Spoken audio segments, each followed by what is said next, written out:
you look at any old human skull, an ancient skull from 1,000 years old, 10,000 years old, 100,000 years old, perfectly straight teeth. So why is that? Because our mouths have grown too small. Guess what happens when we have too small of a mouth? We have a smaller airway. And when we have a smaller airway, we are much more apt to have respiratory problems like sleep apnea, snoring, asthma, on and on and on. And this blew my mind because I'd never heard this before. I'd always learned that evolution is this great path forward, survival of the fittest, which is completely wrong.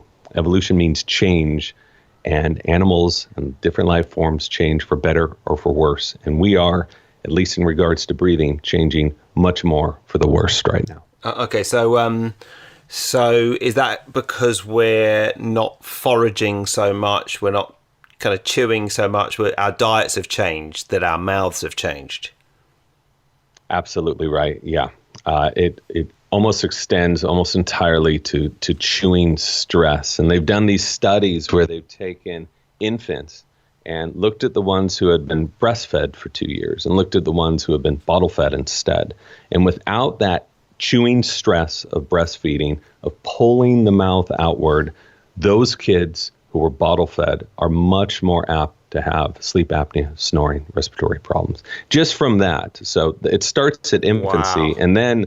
And then when you're a kid, if the only thing you're eating is soft stuff, which is the only thing we eat in the modern world. I mean, think about what you ate today. It's all soft.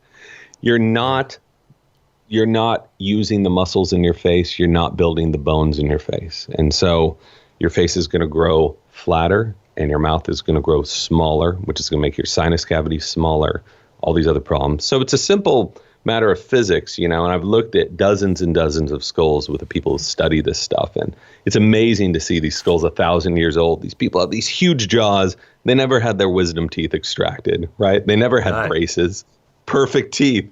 And these huge nasal apertures, much larger sinuses. So we're shrinking, and it's causing a massive problems. And this was a story going into this book and this research I had no idea I was going to stumble upon, and it still fascinates me. So, anxiety and psychological problems play into breathing as well. So anxious people with asthma, other people with respiratory problems are going to be breathing oftentimes too much. We know that because their exhaled carbon dioxide levels are very low. So that is a sign that you're breathing too much. And if you look at any anxious person, that's how they breathe. Also, it has to do with mouth breathing.